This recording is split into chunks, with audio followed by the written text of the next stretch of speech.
Let's talk about the modification, which continues the stealthy theme, which you could have spec'd as an option when the car was new for £1,500, probably even more today, that you can do today for £85. Hello guys, and welcome back to the Volks Wizard channel. Now in the last video on my C7 Audi Rs6 Avant, I showed you some modifications I'd made to the electronics using VCDS diagnostic software that made it even easier to live with. Well, in today's video I'm going to show you some modifications I've made to the exterior, but unusually I'm not trying to make it look even tougher than it already is. Instead, I'm trying to capitalize on what is already a stealthy spec by making it even more of a sleeper. And that's because a car that packs 560 horsepower, but to most people looks like a TDI estate with a quarter of that, is my idea of very, very cool. But I gather you guys aren't completely convinced. I posted an Instagram story with the modifications to the car and it was roughly 50-50. So let me try and convince you today. And when I've had a go at doing that, I'm going to show you a modification that continues that theme that would have been a £1,500 option when the car was new, that you can do today for just £85, and I'm going to show you exactly how to do it. Before we get started though, I'd like to say a big thanks to all subscribers, new and old.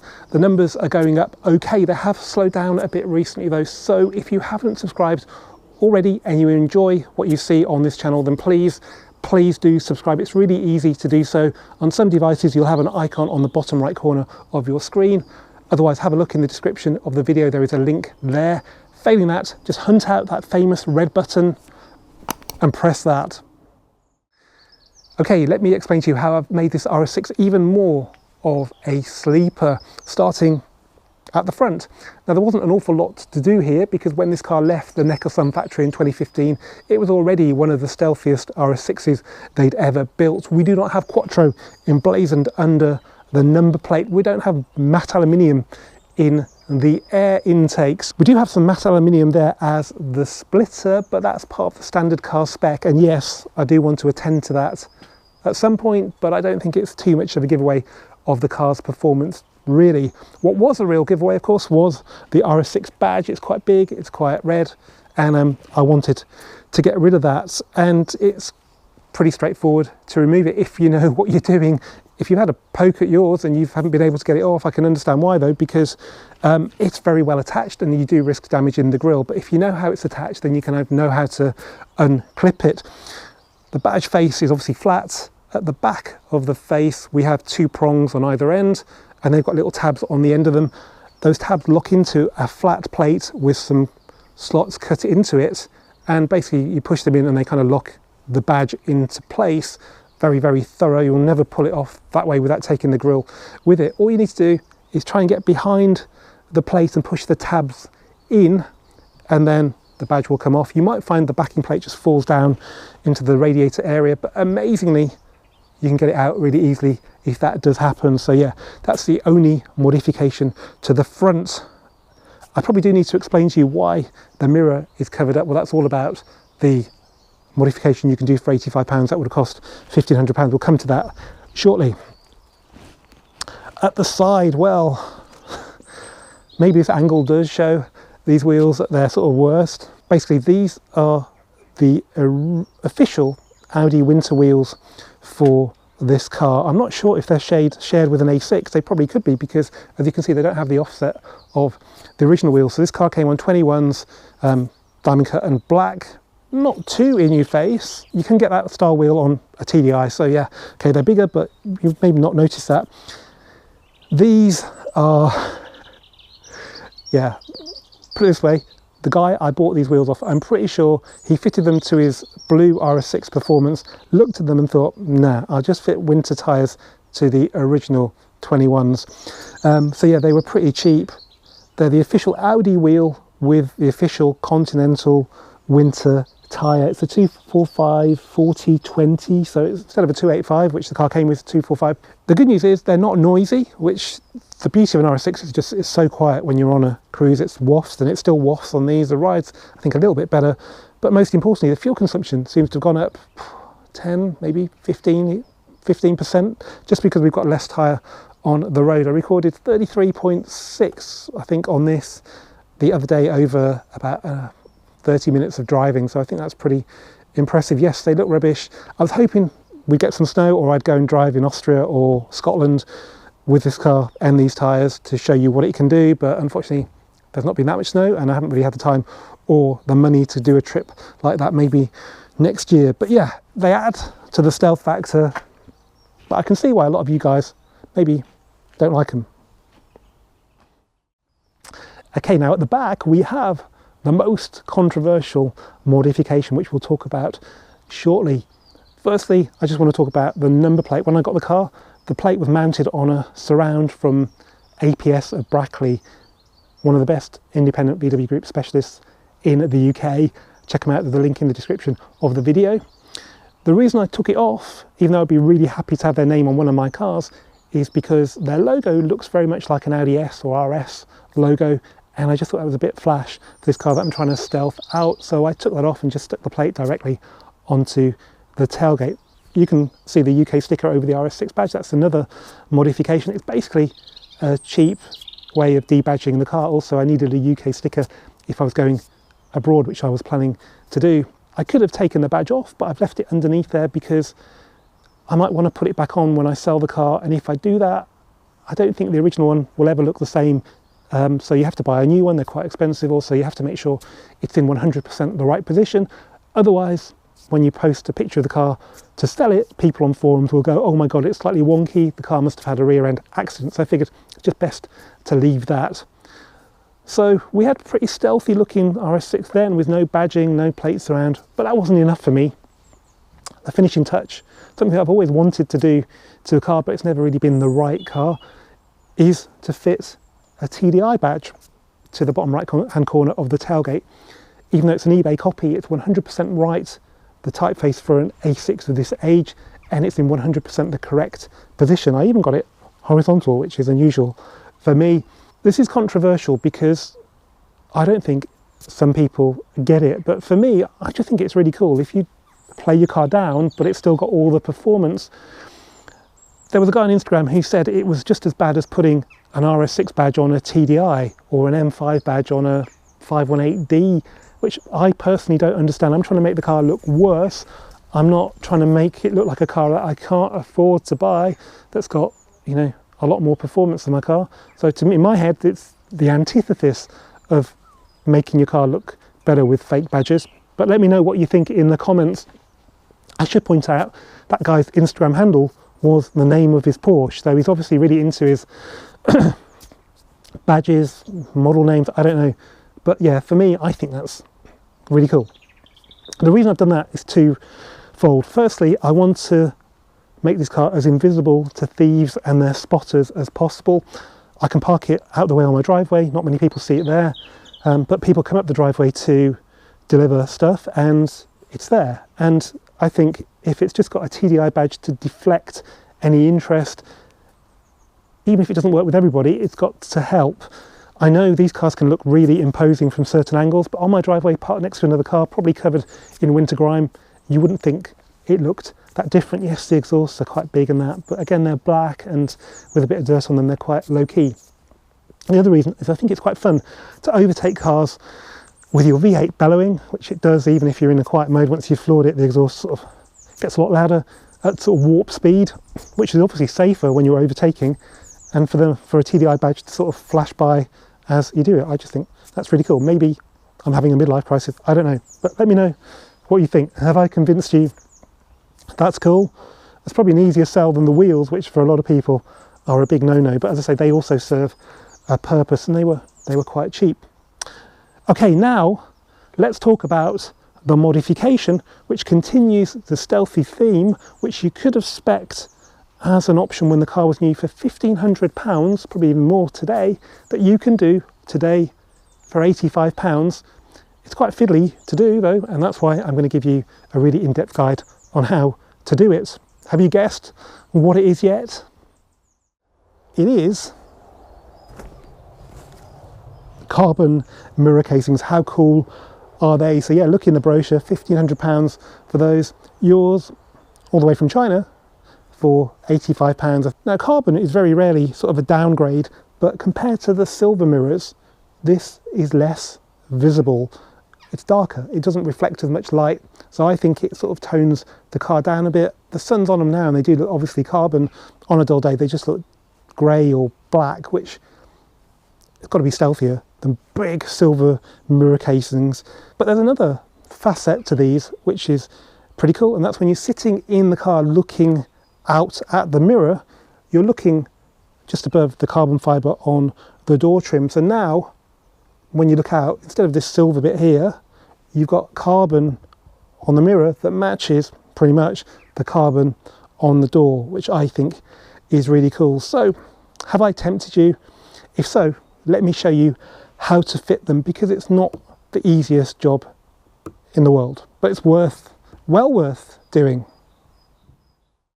Okay, so what do you need to do this job? Well, of course, you need some carbon mirror casings. I got mine from eBay seller CarMotoring. I'll put a link in the description of this video. They are based in China, but with a 99.8% feedback score on 4,400 plus transactions, I wouldn't worry too much about that. The only downside is that they will take about 4 to 6 weeks to arrive, but they're roughly half the price of buying probably the same item, or maybe an even inferior item from the UK, so it's well worth it. And I wasn't lumbered with any import tax either, which was pretty impressive. The packaging is good. They come in a really good solid cardboard box, and they come in these little bags, but there's also some more padding in there as well, I seem to remember, which isn't there right now. You may think this is part of the packaging, but do not throw this away, because this is the perfect plastic trim tool or levering tool to dismantle the mirror casing. So that's very important, very, very handy. All you need apart from that is a T15 Torx driver. It's quite a rare one, but just buy one off eBay for a few quid. It's well worth it. This isn't probably the best shape to do it, but it does the job. So T15 Torx, I think on some American forums they've called it T10. Maybe it's T10 over there. This is definitely T15 for C7A6. I've also got a flat blade screwdriver because these are always really useful. Don't really use it for levering, but when I did the other side, it's actually useful just because it's magnetic, and a screw had dropped into the mirror casing, was about to get hidden on reassembly, so that was quite useful. So it's always good to have one of those. Some rubber gloves are always handy, though it's not a particularly dirty job. And the beauty of it is you can do it sitting down. So let me show you now exactly what you need to do. Okay, we're going to start with the bit I like the least, and that's levering the mirror lens of its mounting. The reason I don't like this is because it's potentially quite easy to crack it if you lever it in a ham-fisted way. And on this car, it's got the dimming function as well as heating, which means that you probably can only get it from Audi, and it'll be a hell of a lot of money. So go very carefully with this. Now, when I did that side, I moved the mirror around to make it easier. It doesn't sound like anything's breaking, so you might want to do that, but I just try and avoid moving it more than you have to. So I'm going to leave it here right now, but I can move the mirror lens within the body to give myself a bit more room to get this into. I also like using my thumb and fingers as well to assist with the levering, so you're not just levering it in one point. This little plastic tool is just brilliant. I'd probably use the wider end of it just to put the pressure over as wide a point as possible. And I'm going to lever it on the outer point. Yes, there we go. So just be careful not to scratch the mirror casing when you do this, because obviously the mirror lens is now pretty free, but we've popped it out on the outer edge. And we've got well over an inch there now, so we just want to push it back and get some more leverage on the other bits.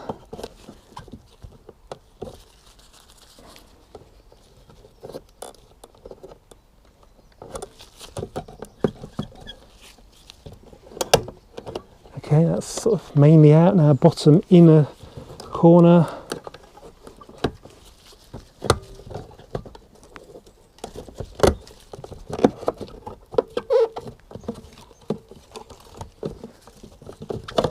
And that's out. So we've got two connections on the lens. I've got 2 plugs for the heater elements, which isn't particularly rare.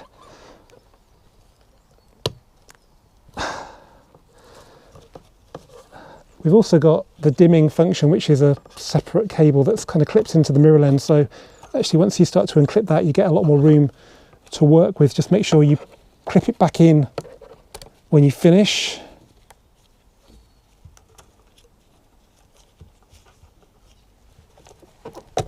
Okay, that's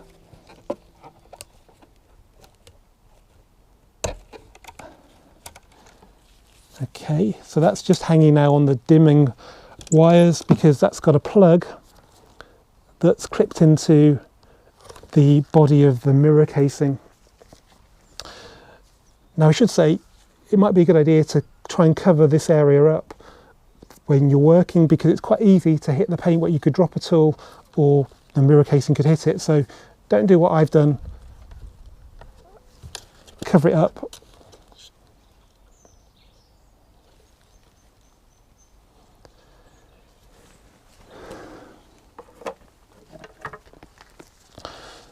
Just getting the flat blade screwdriver now, just to try and assist undoing this clip. It seems to be pretty stubborn, and I don't want to strain the wiring, so that really helped a lot actually, then just pushing the tab down with that and it's just popped out. So that's the mirror lens, that's the dipping wiring with its little plugs. That's just been a bit of a struggle, and that's where the heater element plugs go on. So yeah, just keep that safe.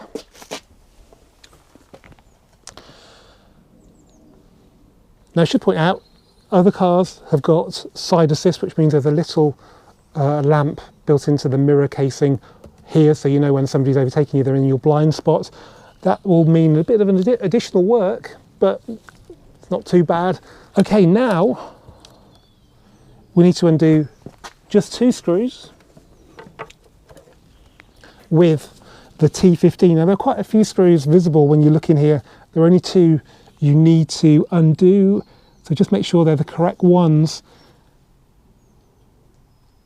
because they hold the casing to the inner structure of the mirror.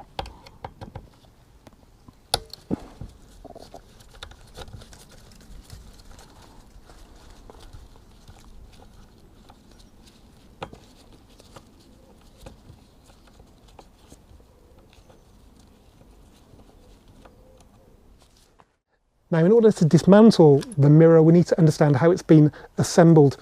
A key point is that the indicator unit is screwed to the mirror casing, so it comes off with it, and we'll need to swap it over to the carbon ones. And this unpainted section here is clipped to the mirror casing. There are 2 clips that you can see and get your flat blade onto to open up.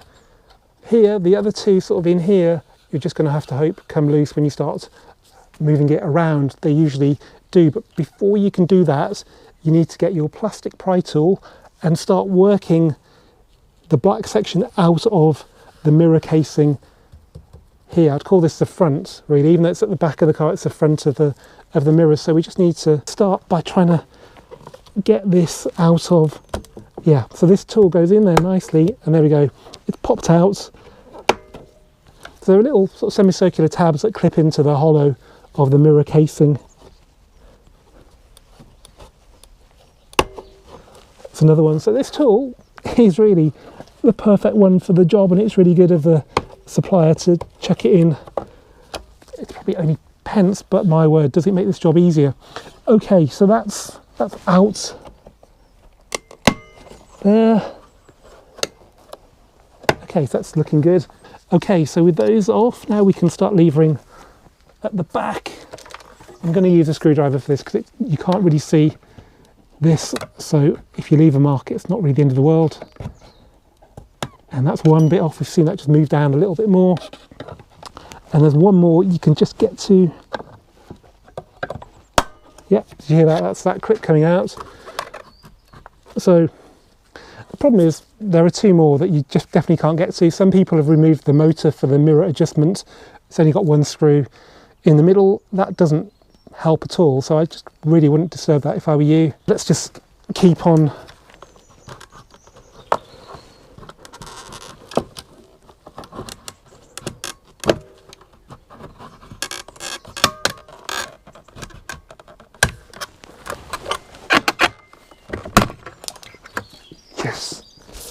Okay, so you can put this into the join between the indicator and the lower section in a way that pushes the lower section in, and then if you just carefully pull the mirror up, it will unclip it.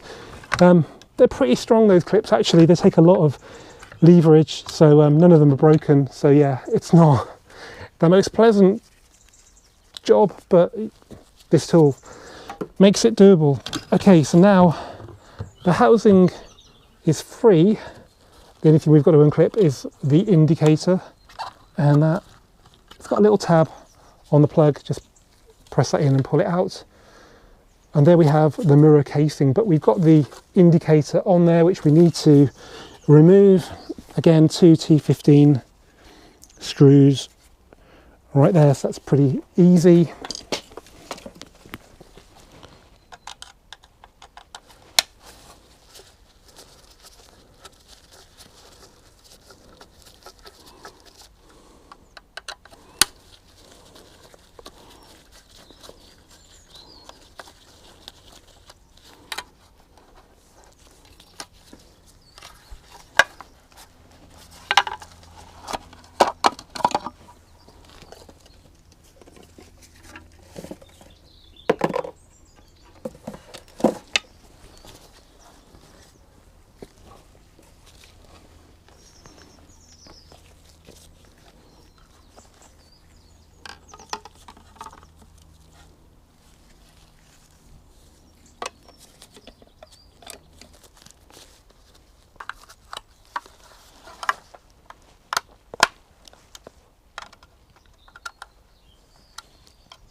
Okay, that's done. We'll come back to that tool in a sec. I should just give you a closer look at the quality of them. So the weave is really good. I think it's largely consistent.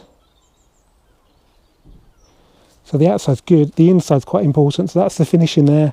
It's not bad, you know, not bad. So the carbon fibre sort of stops here. But yeah, it's very similar to what you get from Audi. So this is where the clips that were a struggle clip onto. There's one there, and there's one there, and one there, and one there. So right, let's get it on before I drop it. Now it's taken me a while to work out the best way of doing this, but I think this is it. So firstly you need to connect the indicator.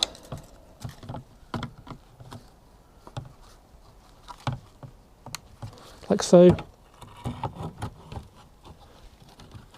And then when you offer the casing up to the body, just make sure the wiring doesn't get tangled in.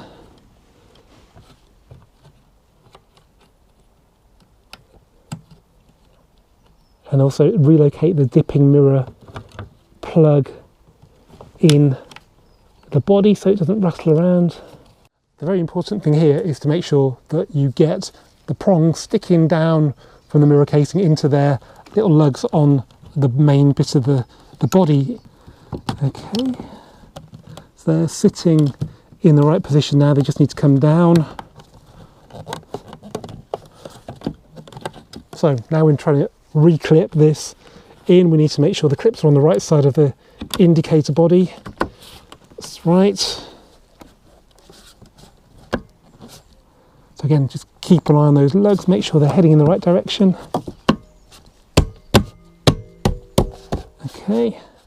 Okay, I'll put my glasses on for this bit because I really need to see what I'm doing. I need to get this screw into the thread that's behind the prong of the mirror casing, and it's quite hard to see what's what. But luckily the thread's silver, so but I think the casing's a little bit high. That seemed to do the trick, so this should be nicely lined up now.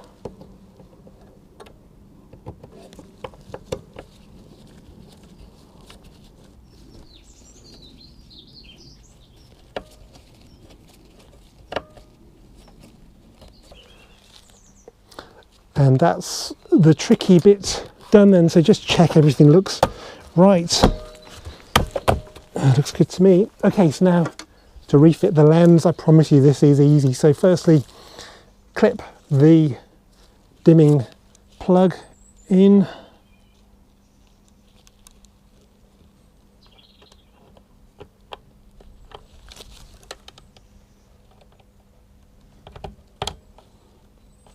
Like so. Make sure that's clipped into the body of the mirror, not loose. And then you've just got the two wires for the heating element. You could have taken a photo of which pins they were connected to, but I don't think it matters too much.